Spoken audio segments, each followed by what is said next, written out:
प्रसन्न देश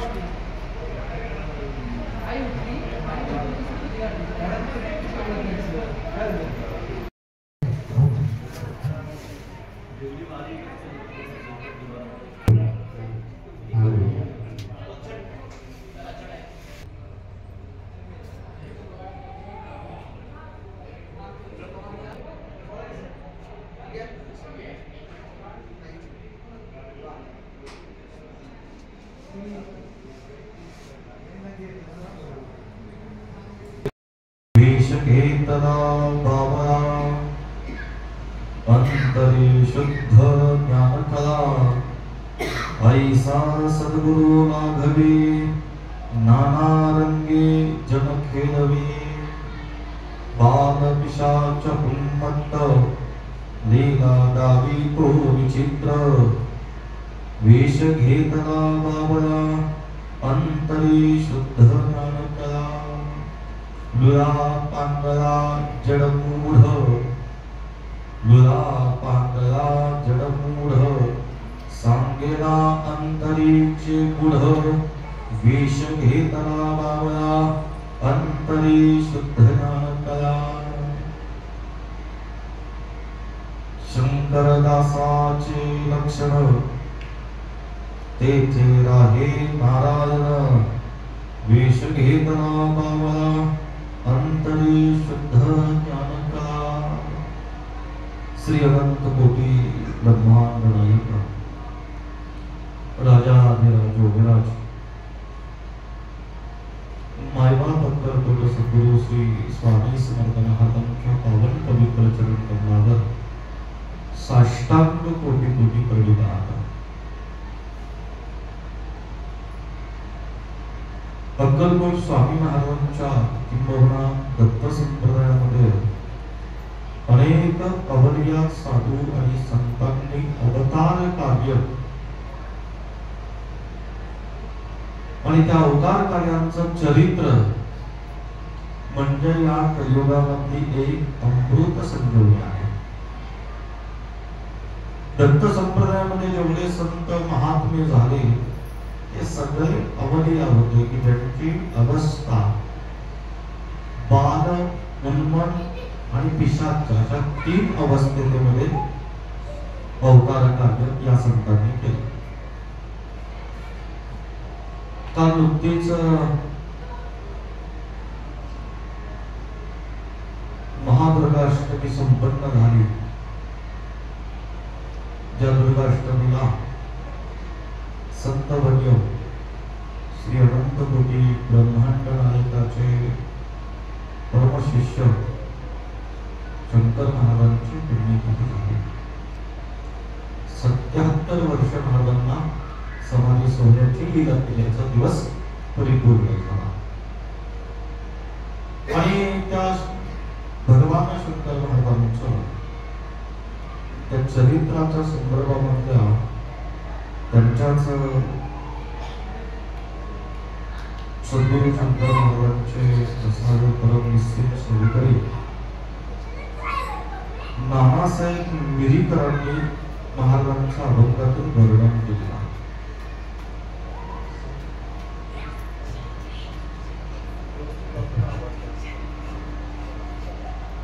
असे की महाराजांच्या फार जवळ महाराजांनी त्या ठिकाणी समाधिस्थ झाले. पण परंतु अनेक लोकांना महाराजांच्या काही चरित्राची कल्पना नाहीच. आणि या संपूर्ण चरित्राचा प्रवास करत असताना कधी कधी हा एक प्रश्न पडतो, जेवढे दत्त संप्रदायामध्ये महात्मे झाले अवलिया का?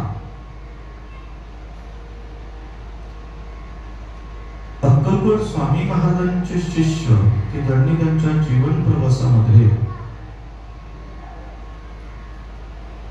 केवळ एकच उपदेश केला की माझ्या गुरूंचं नामस्मरण करा. आणि माझ्या गुरूंचं नामस्मरण म्हणजे काय? श्री स्वामी समर्थ, जय जय स्वामी समर्थ. कधी कधी हा उपदेश फार लहान वाटतो, पण तुमचं आमचं जीवन सुखरूप करणारा साधूचा उपदेश असतो. सहज बोलणे हित उपदेश करुणी सायास शिकविते.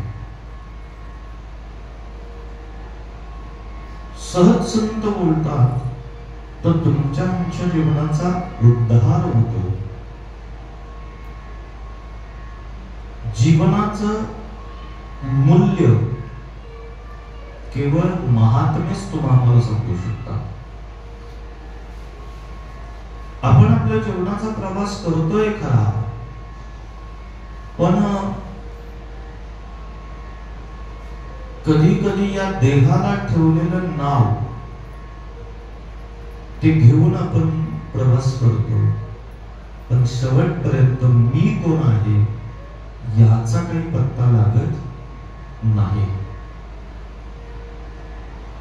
कारण मी बऱ्याच वेळा सांगितलं की जोपर्यंत तुम्हाला तुमच्या स्वदेहाची ओळख होत नाही तोपर्यंत तुमचं जीवन परिपूर्ण नाही. आणि स्वदेहाची ओळख करून देणारा जर कोणी असेल तर तो म्हणजे सद्गुरू. मी कोण आहे, माझा जन्म कशासाठी आहे आणि माझं कार्य काय आहे हे ज्याला कळलं त्याचं जीवन परिपूर्ण आणि सुखरूप झालं. बरीच लोक महाराजांचं नामस्मरण करत असताना श्री स्वामी समर्थ या मंत्राचा जप आपण सगळे करत असतो, ज्याला आपण षडाक्षरी मंत्र म्हणतो. पण या मंत्रामध्येच इतकी चैतन्य शक्ती आहे. शंकर महाराजांनी तुम्हाला आम्हाला सगळ्यांना मृत्यू लोकातल्या प्रत्येक जीवाला श्री स्वामी समर्थ, जय जय स्वामी समर्थ जप करायला का सांगितला? शंकर महाराज असं का नाही म्हटले की माझं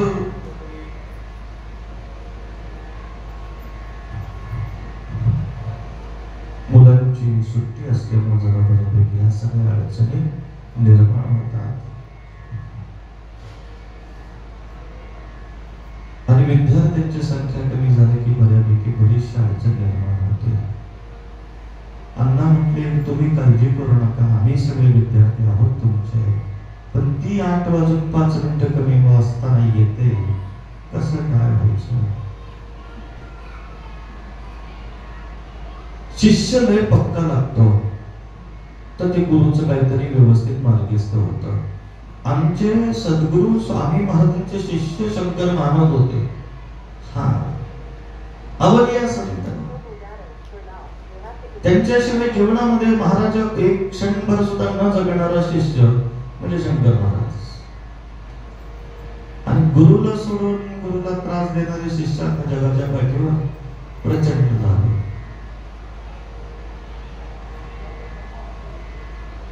आपण मी वारंवार सांगत असतो की महाराजांच्या दरबारामध्ये आल्यानंतर आपण स्वामींचे सेवेकरी आहोत. आल्याने महाराजांच्या सेवेमध्ये आपण रुजू झालं पाहिजे. कारण आठवड्यातून 2 तास आपली पगारी 2 तासाची सेवा असते. फुकट महाराज तुमच्याकडून सेवा करून घेत नाही. महाराज पगार देताना इतका देतात की आजी देतो पोटभरी पुरे म्हणे देतो बरी. महाराजांनी तुम्हाला एवढं दिलंय महाराजा की तुम्ही त्याची गणना करू शकत नाही, तरी लोक मानतात काहीतरी कमी पडले.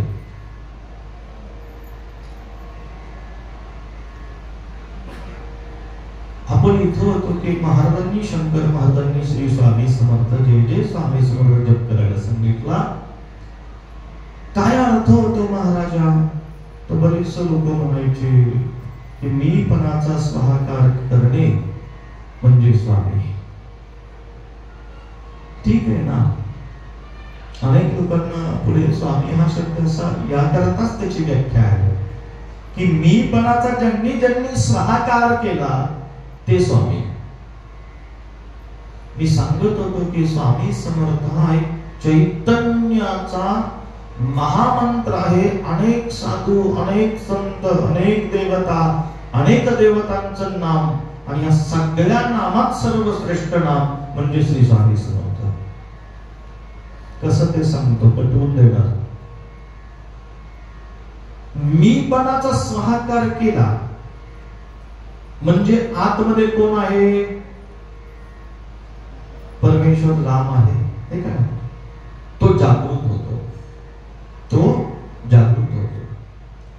हृदयाच्या अंतःकरणामध्ये असणारा परमेश्वर काय होतो? जागृत होतो. पण तो कधी मीपणाचा स्वाहाकार केल्यानंतर, मीपणा म्हणजे कोण? अहंकार. अहंकार गेला, तुका म्हणे देव झाला. आता तुम्ही आम्ही कोण झालो? देव झालो. कधी? मीपणाचा स्वाहाकार केल्यानंतर. ठीक आहे, महाराज आम्हाला इथपर्यंत कळलं स्वामी या शब्दाचा अर्थ की मीपणाचा स्वाहाकार करणे म्हणजे स्वामी आणि स्वामी म्हणजेच परमेश्वर. ज्यांनी अहंकार सोडून दिला तो परमेश्वर झाला. समर्थ या शब्दाचा अर्थ असा आहे की कोणत्याही अवस्थेमध्ये समान चित्त राहणं त्याला समर्थ म्हणतात. दुःखात सुद्धा अवस्था आनंदी, सुखात सुद्धा आनंदी. कुठलीही अवस्था असली तर ज्या देहाची अवस्था समान राहती, स्थिर राहती, त्यांना समर्थ म्हणायचं. आणि मग हे समर्थ, श्री स्वामी समर्थ म्हणजे कोण? की तुमच्या हृदयाच्या अंतःकरणात असणारा परमेश्वर जागृत करायचा आहे आणि तुम्हालाच देव करण्याची महामंत्राची अमृत संजीवनी शंकर महाराजांनी तुम्हाला सगळ्यांना दिली. पण आम्ही सगळ्यांनी जप करत असताना मीपणा काही सोडला नाही. मी हे केलं म्हटलं की तिथं संपलंय, तरी आम्ही स्वामींचे सेवेकरी. म्हणून आपल्या वाणीला सगळ्यात आरंभ उत्तम सवय लावायची की सद्गुरूंनी हे कार्य करून घेतलं, महाराजांनी पारायण करून घेतलं, महाराजांनी नामस्मरण करून घेतलं. तिथे अनुस्वार आहे, महाराजांनी म्हटलंय का? आदर आहे तिथे. महाराज म्हणले की आदर करू जातात, आदर लक्षात. म्हणून वाणी देवाच्या भक्तीमध्ये नेहमी खूप उत्तम आणि संभाळून बोलायची असते. सद्गुरू शंकर महाराजांनी स्वामींचा नामजप करायला लावला आणि हे आरंभ होत असताना, म्हणजे मूळ शंकर महाराजांचं जर आपण पाहिला तर जन्म आहे का? नाही, सगळं प्रागट्यीकरण आहे. अंतापूरच्या जंगलामध्ये भगवंत प्रगट झाले. चिमाजी अप्पा आणि आईसाई पार्वतींच्या स्वप्नात दृष्टांत देऊन सांगितला आधी भगवान शंकरांनी की मी दिलेला प्रसाद आहे, घेऊन जा. अंतापूरच्या जंगलाच्या मध्यभागी ते बाग बस, त्या ठिकाणी कडणी 4 बाग आहेत ते त्यांचं रक्षण करतात आणि कडणी सर्पाचं वर्तुळ आहे. चिमाजीराव ज्यावेळेस जंगलामध्ये बाळाच्या रडण्याचा आवाज घेत पुढे पोहोचले तर 4 बागांना पाहिलं आणि स्तब्ध झाले. आता काय करायचं, कसं पुढे जायचं? पण ते 4 बाग म्हणजे त्या बाळाचं रक्षण करण्यासाठी थांबले होते.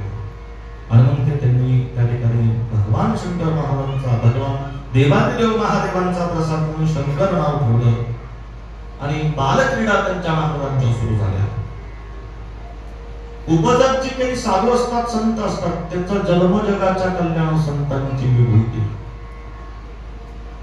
त्यांना भजन, कीर्तन, ध्यान, धारणा, जप, तप, अनुष्ठान याच्यामध्ये शंकर महाराज अगदी पूर्णपणे त्यांचं बालत्व जे आहे ते त्या ठिकाणी रंगून घेतलं. 3 अवस्था फार या संतांच्या, कुठल्याही अवलिया संतांच्या पाहण्यासारख्या असतात. आणि ज्यांच्याकडे 3 अवस्था आहेत त्यांना अवधूत म्हटलं जातं. बालोत म्हणजे बालावस्था,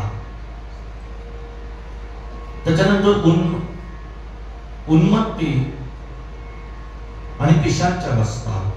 उन्मनी आणि पिशाच्च अवस्था म्हणजे कधी कधी ही संत मंडळी इतकी लहान मुलांना बालहट्ट करतात की प्रचंड. आपण जर पाहिलं स्वामी महाराजांचं चरित्र तर जसं महाराजांनी राजुरीच्या मठातून बाहेर पडल्यानंतर लहान मुलांना एकत्र केलं आणि गोट्यांचा खेळ द्यायला सुरुवात केली. ही बालपीडा म्हणा, बाल रंग, बाल लीला असं म्हटलं जातं. उन्मनी म्हणजे मनाचे मालक, मनाला वाटेल तसंच करणार, पराकोटीचे हटयोगी म्हणायचं त्यांना. आणि पिशाच्च म्हणजे त्यांचं वागणं त्यांना कळणार नाही, त्यांना पिशाच्च म्हणायचं. आणि या 3 अवस्था ज्याच्या हृदयाच्या अंतःकरणामध्ये पाहायला मिळतात त्यांना अवधूत म्हटलं जातं.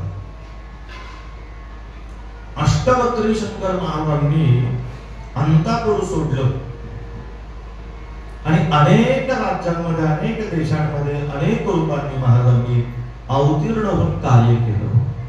काही ठिकाणी त्यांना पुरव स्वामी असं म्हटलं, काही ठिकाणी सुकल्या बाबा असं म्हटलं, काही ठिकाणी म्हातार बाबा असं म्हटलं, काही ठिकाणी जॉन साहेब असंही म्हटलं. कारण परदेशात सुद्धा महाराजांनी त्या ठिकाणी अवतार कार्य केलं. मी आज शंकर महाराजांच्या जीवनातल्या काही ठराविक गोष्टी सांगणार आहे. संपूर्ण चरित्र जर ऐकायचं असेल तर त्याला प्रचंड वेळ दिला पाहिजे आणि आपला वेळ निम्मा इथं संपलेला आहे. नाही का? कसं काय करू? आयुष्यात आपल्या ह्या प्रपंच, भूत, संसार, धंदा, व्यवसाय मी मगाशी सांगितलं आणि फक्त 2 तास महाराजा तुम्हाला चाकरी करायची आणि त्या 2 तासात सुद्धा माणूस घरची कामं करत असेल तर काय परमार्थ साधला, काय करूया सरकार? ठीक आहे ना?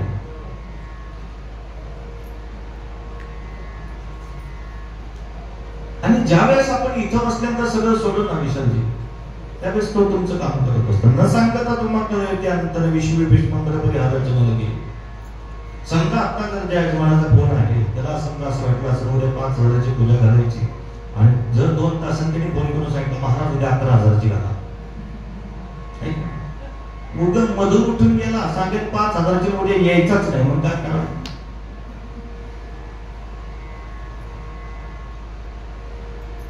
आणि एवढा बोर्ड लाल अक्षरात दिला, तुम्ही स्वामींचे चिंतन करा, महाराज तुमची चिंता करते. अजून सुद्धा तुमच्या अंतःकरणात ते वाक्य कुठेही उतरलेले दिसत नाही. कधी कधी आमच्या सरकार एकदा एक दिवस करून पहा, सगळं सोडा डोक्यातले विचार आणि भगवंताच्या चरणी समर्पित व्हा. सूर्यक्षण सगळ्यांचाच आवडतो महाराजा. झालं बाबा. शंकर महाराजांच्या जीवनातला एक प्रसंग सांगायचा तो म्हणजे असा की नगरचे जनार्दन स्वामी शिवराय मठाचे मठाधिपती महाराज नगरला पोहोचले आणि जनार्दन स्वामींची शंकर महाराजांची भेट झाली. पराकोटीचा परमार्थ साधणारे जनार्दन स्वामी सद्गुरु शंकर महाराजांना अनन्य भावेश्वर यायचे. आणि एकदा का महाराजा ते दोघंही त्या ठिकाणी परमार्थाच्या काही गोष्टी करायला लागल्या तर त्यांना काळ वेळ नाही, अजिबात कळत नसे, इतके छान त्यांच्या परमार्थाच्या काही गोष्टी करायच्या. एक दिवस सद्गुरु शंकर महाराज म्हटले जनार्दन स्वामींना, चला आपण फिरून येऊया. आणि महाराजा चौकदार त्यांना घेऊन जा, त्यांना दिसत नाही. एक चौकदार तुम्ही आमच्या मामांचा जरा 5-10 मिनिटं व्हा, नाही तर पालखीत मामा बसले.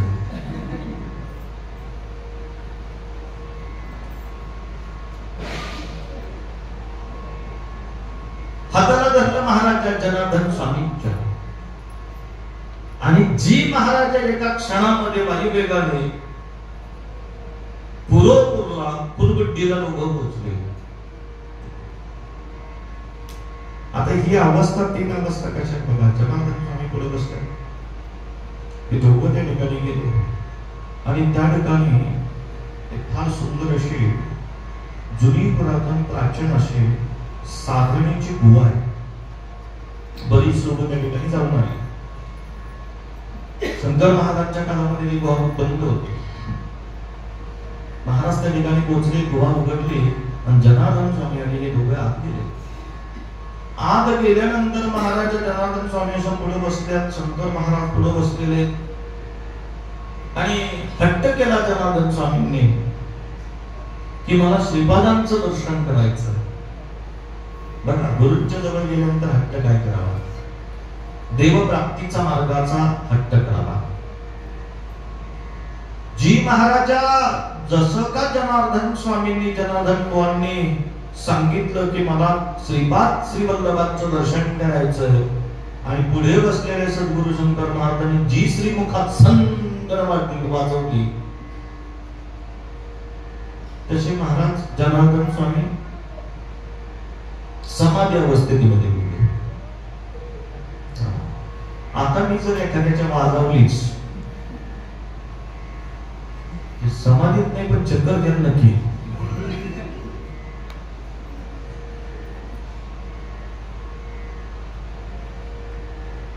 यांना अवलिया म्हणतात, त्याला पिशाच वृत्ती म्हणतात. महाराजा सद्गुरूंनी जी श्रीमुखात बळकून दिले आणि ब्रह्मानंदी समाधी लागली आणि त्या समाधीतून महाराजा ते प्रत्यक्ष श्रीपाद श्री वल्लभांच्या समवेत गेले आणि त्यांचं सदेह स्वरूप सगुण स्वरूपामध्ये दर्शन झालं. जनार्दन बुवा इतके अति प्रसन्न झाले, इतके प्रचंड प्रसन्न झाले आणि समाधीतून बाहेर आल्यानंतर सद्गुरूंच्या चरणाचा साष्टांगपणे पात केला. त्या ठिकाणी बसले, भजन केलं, कीर्तन केलं आणि सद्गुरु शंकर महाराजांना सगळ्यात जास्त प्रिय काय होतं तर भजन प्रिय असायचं. आता लोक काही भक्त अंधभक्त जे आहेत, अंधभक्त म्हणतो त्यांना, ठीक आहे, महाराजांना चहा आवडत होता, मुगाची भजी आवडत होती, मदिरा आवडत होते, सिगार आवडत होते,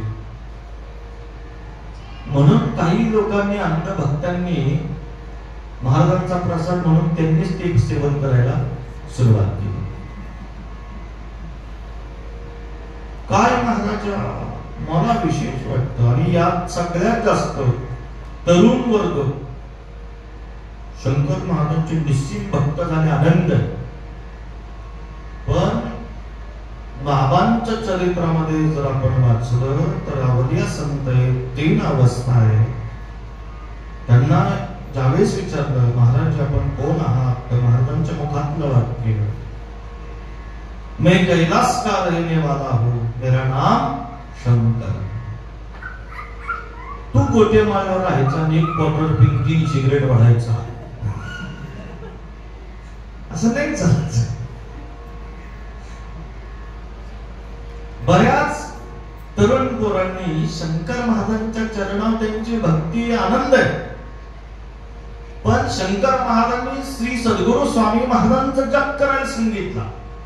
माझ्या गुरुचं नामस्मरण करा ही माझी आज्ञा आहे. ती आज्ञा तुम्ही पाळतच नाही. यावत म्हणतो तुम्ही शंकर महाराजांचा प्रसाद म्हणून न पिणाऱ्या माणसाला सुद्धा व्यसनाधीन करता. घे काही होत नाही, बाबांचा प्रसाद आहे, पाणी टाक. सकाळ पाणी टाक, दुष्काळ पडलाय टँकरनी पाणी येते घेऊन ते पाणी टाक. आणि सिगरेट दणादण उडत असतात. ते हे अत्यंत चुकीचं आहे. एकदा शंकर महाराज आपल्या पुण्यातल्या घरी असताना, मेहंद्यांच्या वाड्यामध्ये असताना शंकर महाराजांनी मदिराची बाटली अशी समोर ठेवली होती. अख्खी बाटली संपवली. त्यावेळेस रानडे त्यांच्या बरोबर होते, बसवी काका त्यांच्या बरोबर होते. पुन्हा महाराजांनी दुसरी बाटली मागवली, 2-3 बाटल्या तिथं. सिगार 3 हातामध्ये ओढत होते आणि अशी सगळी भक्त मंडळ जमली होती. एकाने विचारलं, महाराज तुम्ही हे दारू पिता, मदिराचं सेवन करता, सिगार ओढता, पण महाराज आवडीया जी महाराज चिडले कणाकण 2-4 शिव्या त्याला दिल्या आणि सांगितलं, अरे बाबा हे जग स्वार्थाने भरलेलं आहे, हे जग स्वार्थाने भरलेलं आहे. प्रत्येक जण आमच्यापाशी येतो तेव्हा काही ना काही मागायला येतो आणि आम्हाला स्वार्थ असणारा कुठलाही भक्त नको. ज्याच्या अंतःकरणात निस्वार्थपणा आहे त्याच्या हृदयात आम्ही राहतो. महाराज कधीच कोणाला काही मागत नव्हते. कोणी काही दिलं तरी महाराज घेत नव्हते. कधी कधी आवडीने घ्यायचे तर कधी कधी ते फेकून परत मागायला घ्यायचे. महाराजांनी असं कशासाठी सांगितलं त्याचं कारण आहे बघा. ज्यांनी प्रश्न विचारला की महाराज तुम्ही मंदिरा का पिता, तुम्ही सिगार का ओढता, तर महाराजांनी सांगितले स्वार्थी लोक आमच्यापाशी येऊ नयेत म्हणून आम्ही हे सगळं करत असतो. आणि आता सुद्धा तुझ्या समोर राहिलेली बाटली संपवून टाकतो. जी महाराजांनी ती बाटली घेतली संपवते आणि म्हणे घे माझ्या मुखाचा वास. आणि ज्या प्रश्नकर्त्याने हा प्रश्न विचारला महाराजांच्या जवळ आला तर महाराजांच्या मुखाचा गुलाब पाण्याचा सुगंध यायला लागला. ज्यांनी प्रश्न विचारला त्याला इतकी चढली की ते आडवच पडलं.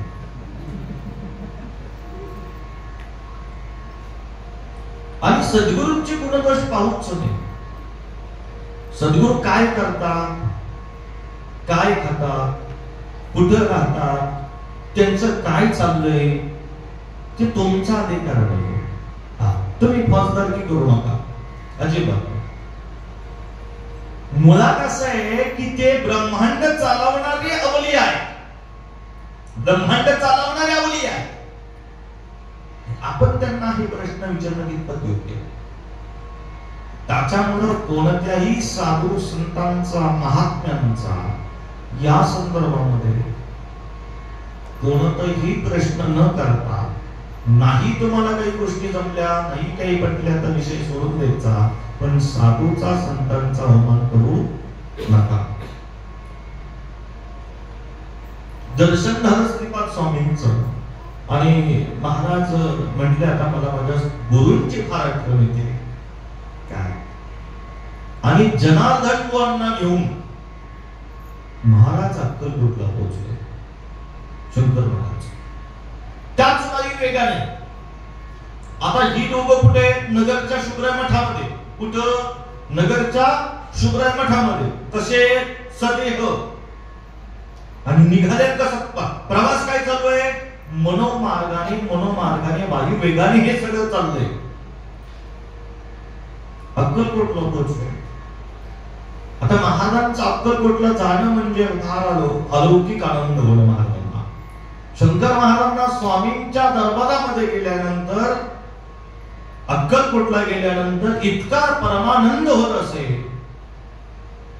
शंकर महाराज वटवृक्षाच्या मंदिरामध्ये जायचे आणि त्या वटवृक्षाच्या छायेमध्ये तासन तास बसून राहायचे.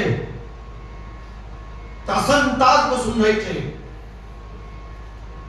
त्यांच्याकडे पाहायचे, त्यांच्यावर बोलायचे, कधी कधी रडायचे, कधी कधी हसायचे. जनार्दन बुवांनी ही सगळी अवस्था शंकर महाराजांच्या अगदी जवळून पाहिली आणि म्हणे चला आता समाधी मंदिरात जाऊ. आता महाराजांनी आपल्याला समाधी मंदिरात बोलवले भेटायला. आता महाराज इथे थांबलेले निघाले, आपण मालकांच्या पाठी निघालं पाहिजे. आणि बरोबर वटवृक्षा मंदिरामधून संध्याकाळी महाराज निघाले की हे त्यांच्या मागे चालत निघायचे. पण ज्या मार्गाने महाराज गेले त्या मार्गाने महाराजांचा जप करत शंकर महाराज निघायचे. मोठ्या मोठ्याने भगवंताचा जप करायचा, मोठ्या मोठ्याने आरोळी देत राहायची स्वामींना. शंकर महाराज अक्कलकोट स्वामी महाराजांना बोलल्याप्रमाणे मालक म्हणायचे, मालक म्हणायचे, मालक. कधी नावाने हात मारायचे नाहीत, मालक म्हणून हात मारायचे. आणि समाधी मंदिरामध्ये हे पोहोचले. समाधी मंदिरामध्ये पोहोचल्यानंतर महाराजांचे समाधी मंदिर बंद झालं. दोन भाग्यवान शंकर महाराजांचे शिष्य आहेत की ज्यांना प्रत्यक्ष स्वामींचं दर्शन समाधीनंतर झालेलं. एक शंकर महाराजांबरोबर आता असणारे जनार्दन गुहा आणि बाबूराव रुद्रकर, हे दोन व्यक्ती पोहोचले. तिथे मठामध्ये बसले. मठामध्ये बसल्यानंतर जनार्दन गुहांनी म्हणले, महाराज मंदिर तर बंद झालं, आता आपण कसं दर्शन करायचं? महाराजा सद्गुरु शंकर महाराजांनी जनार्दनचा हात धरावा आणि समाधी मंदिरामध्ये आत जावं. समाधी मंदिरामध्ये जसं आत जावं, लोक बसावेत. समाधीतून अक्कलकोट स्वामी महाराज उठून बसावे. एखादा माणूस जसं झोपेतून उठून बसावा तसा महाराज त्या समाधीतून बाहेर आले. मोठ्या प्रेमाने आलिंगन दिलं शंकर महाराजांना आणि भेट झाली. अति गोड भेट झाली, संवाद झाला. रात्रभर पहाटे 4 वाजेपर्यंत ही मंडळी आतमध्ये. पहाटे 4 वाजता महाराजांना नमस्कार करायला गेलं. आता निघायचं. त्या काकड्यासाठी चोळप्पा महाराजांच्या वंशधारी उठा उठा पांडुरंगा प्रभात समयोपातला. दरवाजा लावलेले, काकडा बाहेर चाललाय. जनी मंदिर बंद केलंय, कुलूप लावलंय महाराजा, चावी जाणवेलाय, बाहेर काकडा करतोय. आता मंदिराचा दरवाजा उघडायचे, कवाड उघडायचे. जानव्याची चावी घेतली आणि कुलपात लावली, उघडली. अक्कलकोट स्वामी महाराजांचा जप केला, मोठा गजर केला. दरवाजा उघडला, शंकर महाराज बाहेर निघाले. जी महाराज धक्क निघाला. पण अष्टवक्र शंकर महाराज रात्री मंदिर बंद केले. घरात मंदिरात कोणीच नाही. आणि सकाळी काकड्याला उघडते, ही लोक बाहेर बघतो. हे म्हणले, तुम्ही कसे काय? म्हणलं, कधी आत आला तुम्ही? म्हणलं, मंदिर बंद केलं त्यावेळेस आम्ही आलो. एवढं प्रेम स्वामीजींचं शंकर महाराजांवर होतं. ऐका, शंकर महाराजांसाठी स्वामी महाराज म्हणजे जीव की प्राण असायचा. महाराज निघाले, तिथून पंढरपूरला पोहोचले. पंढरपूरला वाळवंटामध्ये भगवंतांनी त्या ठिकाणी अनेक लीला केल्या आणि पुन्हा महाराज पुण्यामध्ये आले. नगरचा अजून एक नगरमध्ये ज्या शुभराय मठामध्ये आले, सोलापूरला शुभराय मठातून त्यांना जागं केलं जनार्दन स्वामींना, जनार्दन बोलना. आणि म्हणे, आता मला माझा भक्त बोलवतो म्हणून महाराज निघाले. आणि महाराज पोहोचले नगरमध्ये. पण महाराज इतकी आवडल्या की प्रचंड महाराजांचं कार्य कोणालाच करणार नाही असे महाराज. तर सद्गुरू ओळखायचा इतका संपात नाहीच आहे. नगरला पोहोचले. नगरला आपल्या भक्तांची प्रचंड परीक्षा पाहतात भगवंत. प्रचंड. ब्राह्मणाचं घर, मागं दृष्टांत सांगितलंय. बऱ्याच लोकांना तो लक्षात आहे. नवीन लोकांना काही दृष्टांत माहित नसतात. जुन्या लोकांना पक्क माहिती असतं, पण विचारलं की सांगता येईल नाही. उजळणी व्हावी म्हणून पुन्हा सांगतो, फार नाही उजळ तरी नाही. महाराज नगरला पोहोचल्यानंतर लहर आली महाराजांना. लहरी सगळा स्वभाव. एका नाव्याच्या दुकानामध्ये दाढी करायला गेले.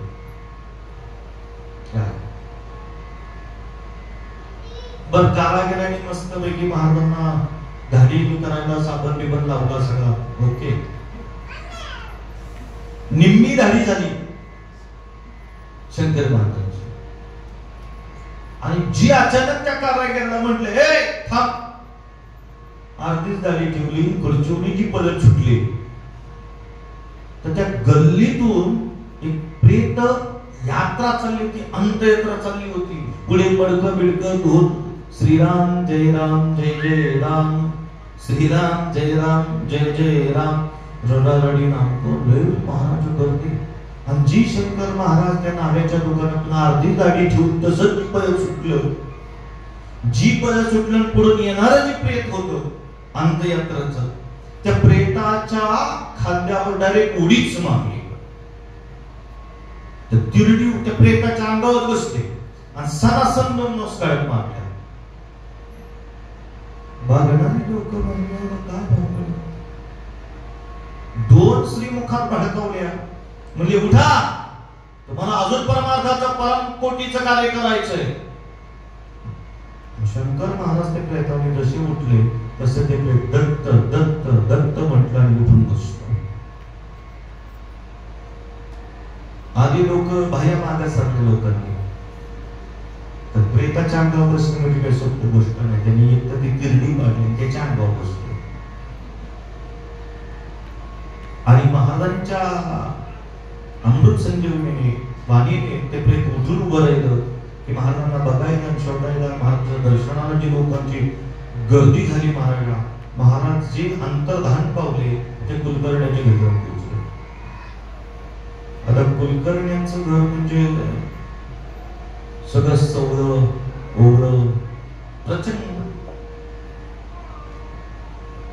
तिथं शंकर महाराजांचे भक्त होते, प्रचंड महाराजांची सेवा करणारे, प्रचंड. महाराजांची आठवण महाराजा काढले की महाराज पोचले वाड्यामध्ये. आणि जसे का पोचले इतका आनंद झाला की त्यांना बसायला गादी घातली, पाठ घातला, महाराजांना औषण केलं. आणि महाराज म्हणले, अगं बाई मला भूक लागली, जेवायला घाल. महाराज म्हणले, काय करू जेवायला? कोंबडी का कोंबडी, मला आज मांसाहार करायचा आहे.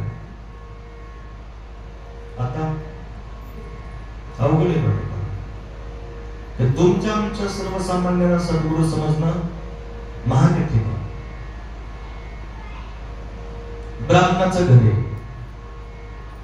तिथं तो शब्द उच्चारण करणं सुद्धा पाप आहे.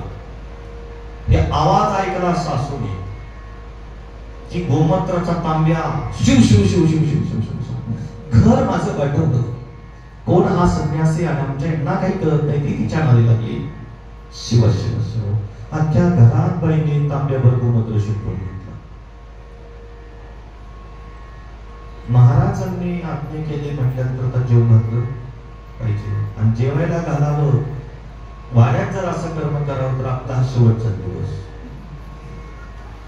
नुकतंच लग्न झालेले पुरीचं, तिचा तो शेवटचा दिवस. आता ते काय ऐकणार आहे? काही नाही विचार केला. बर, लहानपणापासून संस्कार शुभम करोति कल्याणम आरोग्यम धन संपदा शत्रुबुद्धी विनाशाय दीपज्योती नमोस्तुते. ब्राह्मणाच्या घरी संस्कारच असतात. त्यांना कोंबडी माहित नाही, गाय माहित असते, तिची पूजा अर्चना करते. आता आणायची कुठून, ती धरायचीच कशी ही माहित नाही. कसं तरी बाजूला वाड्याच्या बाहेर गेली आणि कोंबडी तिला दिसते. जी महाराज तिच्या मागे पळत सुटली ही बाई, कोंबडी पुढं पळते, ही मागं पळते. महाराजांनी एवढी परीक्षा घेतली, एवढी परीक्षा की कसं बसत तिने ती कोंबडी धरली. आता बाईला लहानपणापासून शिकवून प्राणी मात्रांवर दया करा, प्राणी हत्या करणं म्हणजे महापातक. आणि सद्गुरूंनी सांगितलंय मला काय पाहिजे, जेवायला पाहिजे, तेही मांसाहाराचं जेवण पाहिजे. अरे अरे अरे, एवढं मोठं परीक्षा, एवढी मोठी परीक्षा. बायांनो, तुमच्या अशी जर परीक्षा घेतली ना, तुम्ही म्हणत मठ नको, महाराज नको, आणि ती स्वामी नको, कोणीच नको. बास आपलं WhatsApp, Insta, Twitter best. 1 2 3 charger सहित बाई खुश. तुमच्या काहीच परीक्षा नाही देत सद्गुरू, लक्षात ठेवा. तुमची काय परीक्षा आहे? तुम्हाला भगवंताने अजून तुम्ही लक्षात घ्या, तुमच्या आमच्या काहीच परीक्षा होत नाही. दुःख येणं म्हणजे परीक्षा नाही, दुःख येणं म्हणजे सद्गुरूचं आगमन होणं. जिथं दुःख आहे, जिथं संकट आहे, तिथं परमेश्वर आहे. आणली ती कोंबडी वाड्यामध्ये. आता महाराज ही कोंबडी कापायची कशी ही बाईला माहित नाही. कशी बशी काहीतरी करून तिने ती बाबा सगळं स्वयंपाक कसा तरी केला. पाठ म्हणला, चंदनाचा पाठ करणी, रांगोळी, निरंजन दीप धूप, जेवणाचं पात्र केले, पुढं म्हटलं. आणि बाईने तर, सासूबाईने तर एवढा अत्यंत तांडव घातला. नवऱ्याला बोलवलं, तिच्या सगळ्यांना बोलून घेतलं ना, आत्ताच्या आत्ता या महामाईला घराच्या बाहेर करा, आमचं कुल बुडावलं, आमचा धर्म बुडावला. महाराजा इतक्या अघोम प्रकारच्या शिव्यांची दाखवली पाहिली, पण बाईने फक्त सद्गुरूंचे चरण पाहिले आणि सद्गुरु चरणाची सेवा केली. नैवेद्याचं ताट ठेवलं पुढं, श्लोकाची सगळे मुखात सगळे संस्काराचे वदनी केवळ घेता नाम घ्या श्री हरीचे. आता हा श्लोक म्हणले की काय करावं. जसा श्लोक झाला, महाराजांनी पाणी भिरवलं, मांसाहाराने भरलेलं ताट पुरणपोळीचं झालं. मांसाहाराने भरलेलं ताट पंचपक्वान्न पुरणपोळीचं झालं. ही सद्गुरु शंकर महाराजांची किमया आहे. काही महाराज सद्गुरु परीक्षा घेतात, प्रचंड परीक्षा, प्रचंड परीक्षा. महाराजांनी तिथून त्यांना आशीर्वाद म्हणून स्वतःच्या पायातल्या खडावा दिल्या आणि महाराज निघून आले पुण्याला. पुन्हा तिथं काय होणं, धनकवडी क्षेत्र निवडलं महाराजांनी. धन हे कवडीत मूल्य आहे, तरी लोक त्याच्याच मागे जातात. त्याला धनकवडी म्हणतात. त्या धनकवडीचा योगीराज पुण्यामध्ये महाराज राहिले. पुण्यात सुद्धा महाराजांनी अनेक लीला केल्या, अनेक प्रचंड लीला केल्या.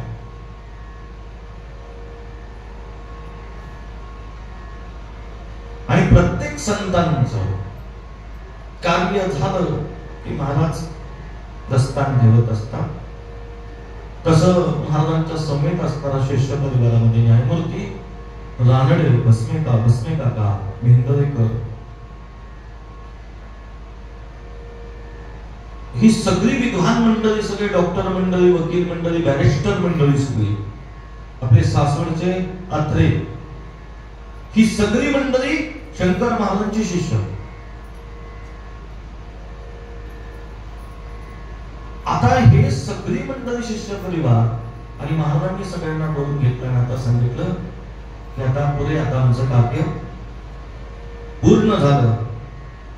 आता हे वस्त्र जीर्ण झालं, आता या वस्त्राला त्यागलं पाहिजे.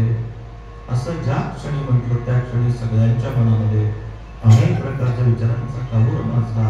प्रत्येकाने महाराजांना विनंती केली की बाबा सद्गुरुराया, विरह नकोस, विरह श्रीगुरूचा मरण बघितला, शरण शरण तुम्हा श्रीगुरुराया. महाराज थांबा. पण दर 17 वर्षाने सद्गुरूंच्या महात्म्यांच्या जीवनामध्ये समाधीचा योग येतो. किती वर्ष? 17 वर्ष. एकदा महाराज सगळ्या भक्त मंडळींकरता थांबले, पण आता मात्र सांगितलं आता काही शक्य नाही. आता मात्र आम्ही समाधी घेणार आणि घेणारच. पुण्यामध्ये पद्मावती मंदिरामध्ये महाराजांचा जास्त वेळ त्या ठिकाणी देवीच्या मंदिरामध्ये महाराज घालवायचे. पद्मावतीच्या मंदिरामध्ये जगज्जननी बरोबर संवाद साधायचे. ही सगळी मंडळी गाडीमध्ये बसली, मोटर गाडीने पद्मावती मंदिरामध्ये पोहोचले. पद्मावतीच्या जगज्जननीच्या जगदीश्वर मातेच्या समोर महाराज बसले आणि सांकेतिक भाषेमध्ये अनेक वेळ तासनतास गप्पा मारल्या. आणि पद्मावतीच्या मंदिरामधून महाराज जी पळत सुटले, ते धनकवडीच्या बाजूला निघाले. आणि त्या ठिकाणी मालपाणीचं एक क्षेत्र होतं, जमीन होती मालपाणीची. त्या जमिनीवर उभे राहिले शेतीमध्ये आणि सांगितलं ही आमची समाधीची जागा. आणि आता मात्र लक्षात आलं की काही झालं तरी महाराज समाधीच तोडणार. सरते शेवटी सगळी भक्त मंडळी जसं ही वार्ता कळाली की महाराज समाधीच तोडणार आहे, तसे सगळे लोक महाराजांना भेटायला, दर्शनाला यायला लागले. महाराजांचं प्रत्येकाला सांगणं एकच, आमची आज्ञा आहे, आमच्या गुरुचं नामस्मरण करा. गुरु महाराज गुरु, जय जय परब्रह्म सद्गुरु. आमच्या सद्गुरूंचं भजन करा. आमच्या सद्गुरूंचं भजन केल्यानंतर आम्हाला पराकोटीचा आनंद होतो. हे महाराजांचं सांगणं महाराजा. आणि सप्तमीच्या दिवशी पुण्यातल्या ढेकणी माम्यांच्या घरामध्ये महाराज पोहोचले. महाराज आले, मामींना सांगितलं की कब्बर चहा ठेवा. चहा घेतला महाराज. बापूरावला बोलून घेतलं सप्तमीला बापूरावना आणि सांगितलं पर्वती पायथ्यावर जा आणि गुरुचरित्राचं उलट पारायण चालू करा. गुरुचरित्राचं उलट पारायण चालू करा बापूरावना सांगितलं. बापूराव पर्वती पायथ्यावर गेले आणि गुरुचरित्राचं उलट पारायण करायला सुरुवात झाली. सप्तमीला मामींच्या घरामध्ये बसल्यानंतर चहा घेतला आणि मामींना सांगितलं, ढेकणे मामींना की फरतरीमध्ये काय कर, गादी घाल. फरतर म्हणजे जुन्या काळामध्ये जुने मोठे मोठे वाडे असायचे आणि त्याच्यामध्ये उडीश बसण्या इतकी जागा असायची, ज्याला आत्ताच्या काळामध्ये बाल्कनी म्हणायचे. फरतरीमध्ये गादी घातली महाराजा आणि मामींना सांगितलं की आता मला कोणासंग बोलायचं नाही, मला आता कोणाला भेटायचं नाही. कोणी आलं तरी या फरकाचा दरवाजा उघडता कामा नये. दरवाजा बंद केला आणि शंकर महाराजांनी सप्तमीला दरवाजा बंद करून ध्यानस्थ झाले. अष्टमीच्या दिवशी पहाटे महाराजांनी आतून आवाज दिला की आता आमची प्राणज्योत विलीन झालेली आहे, पुढच्या कार्याला आरंभ करा. हे ऐकल्यानंतर मामींचा अंग थरथर कापायला लागलं. अहो ऐकलं का? ढेकणे मामा धावत आले. रात्रभर नवरा बायको त्या फरकाशी बसून होते.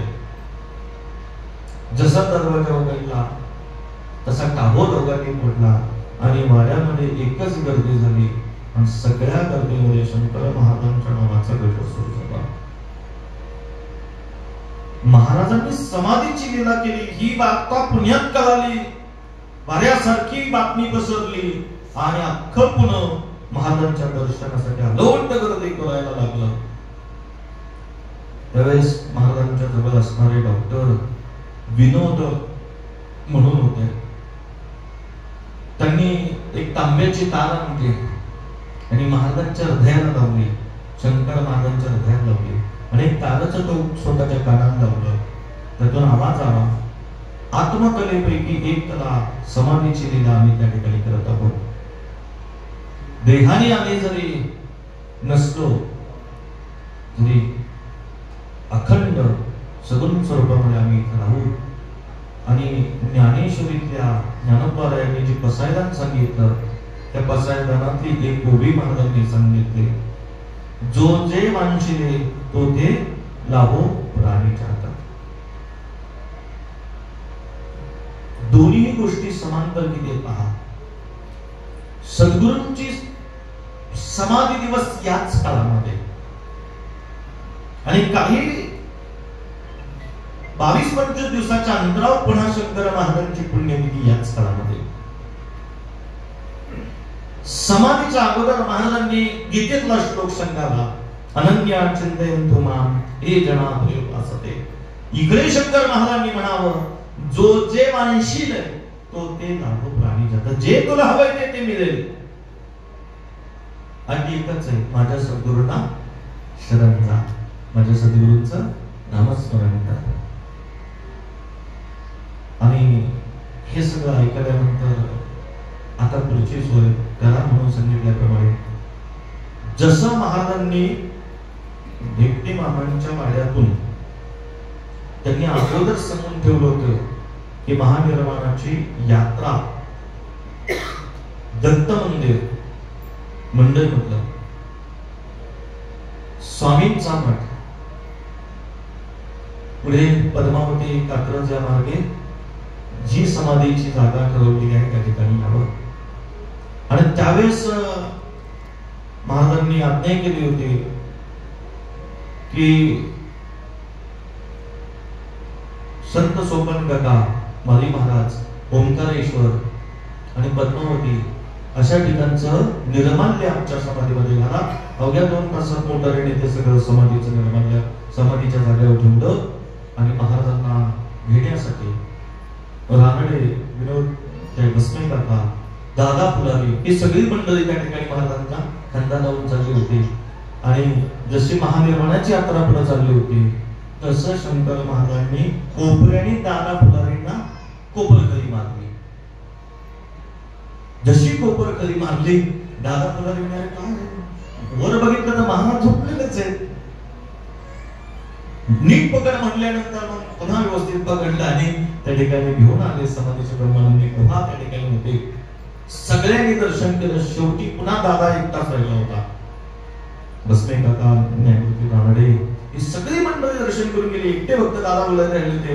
दादा फुलारींनी तो जो काही ब्रह्मानंदी गुहेचा दरवाजा बंद करायला गेले त्यावेळेस त्यांना हनुमंतरायाच्या स्वरूपामध्ये दर्शन दिलं. आणि भक्तीच्या वाटा ज्या दाखवल्या त्या वाटेने चला असा महाराजांनी जणू काही त्यांना आदेश आणि दृष्टांत दिला. ब्रह्मानंदी गुहा बंद झाली. ज्याने त्यांनी रडून आकांत म्हणला, सद्गुरूंच्या समाधीवर नतमस्तक झाले. शंकर महाराजांच्या नावाचा गजर झाला आणि सगळे घरी निघून गेले. निघून जर कोणी नव्हतं गेलं तर तो फक्त एकटाच होता. त्याचं नाव बाबूराव रुद्र, ज्यांना महाराज प्रेमाने बाब्या म्हणायचे.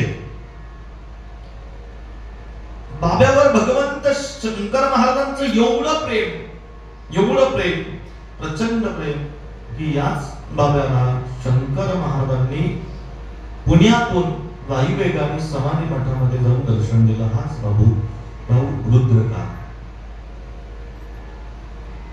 ज्यावेळेस बाब्यांनी महाराज सगळे निघून गेल्यानंतर समाधी सोडली नाही आणि त्यावेळेस महाराजा धनकवडीचा परिसर, जंगलाचा परिसर, प्रचंड जंगल, दिवसा माणसं महाराजा तिकडे जायचं म्हणलं तर घाबरत होते.